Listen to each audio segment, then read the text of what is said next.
Charles Pellegrin. We're going to move on to the press review, and we're joined in the studio by Emily Boyle.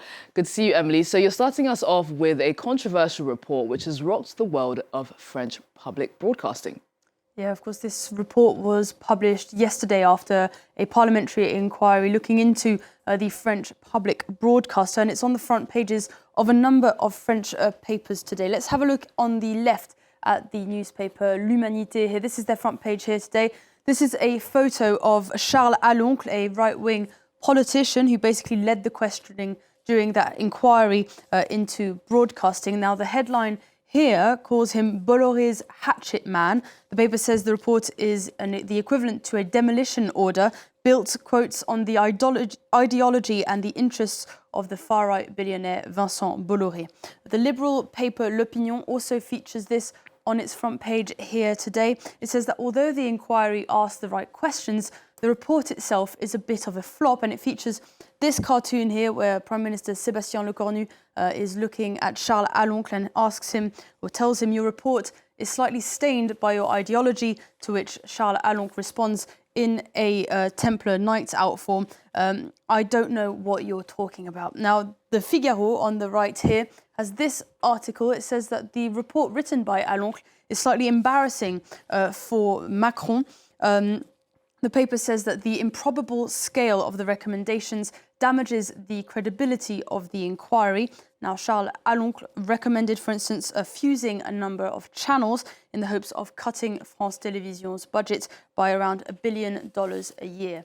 Now, people are talking about this in the UK as well. Let's have a look at the Telegraph. It has this article here today. It reports that an anti-corruption organisation has filed a criminal complaint claiming Charles Aloncle may have asked questions during his hearings, which were suggested by right-wing media executives.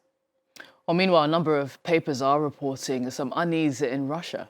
Yeah, let's go to Spain and have a look at an article in El País this morning here, looking at Putin's popularity, or specifically the fact that both official and independent polls agree that Russia's economic crisis is eroding Putin's popularity. Now, Kremlin polling suggests his approval rating has fallen to 65% at the end of April, down from 74% in February, whilst independent sites report a 55% approval rating.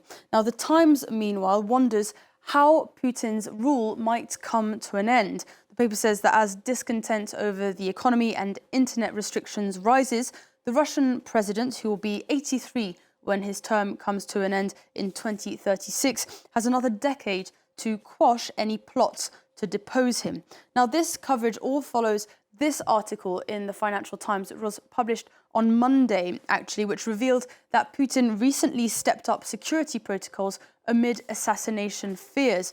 Now, he apparently spends much more time in underground bunkers, specifically because he fears a drone attack, and staff who are in direct contact with Putin are banned from taking public transport or from using any devices connected to the internet when they're around him. The paper also says that recent internet shutdowns in the country could be partly related to Putin's obsession with anti-drone protection. In Italy, meanwhile, Russian influence at the international art exhibition, the Venice Biennale, is also getting quite a lot of coverage. Yeah, let's stay with the Financial Times, but this time go to their front page this morning. Here features this article at the top about the Biennale spat. It says it hits a sour note over a Russian musical entry, as well as discontent over some of Israel's participation as well. The decision to open the Russian pavilion for the first time since 2022 has caused quite a lot of tensions. The EU, for instance, has warned that allowing Russian artists to perform could be a breach of EU sanctions. They've also threatened to pull funding from the edition in 2 years' time.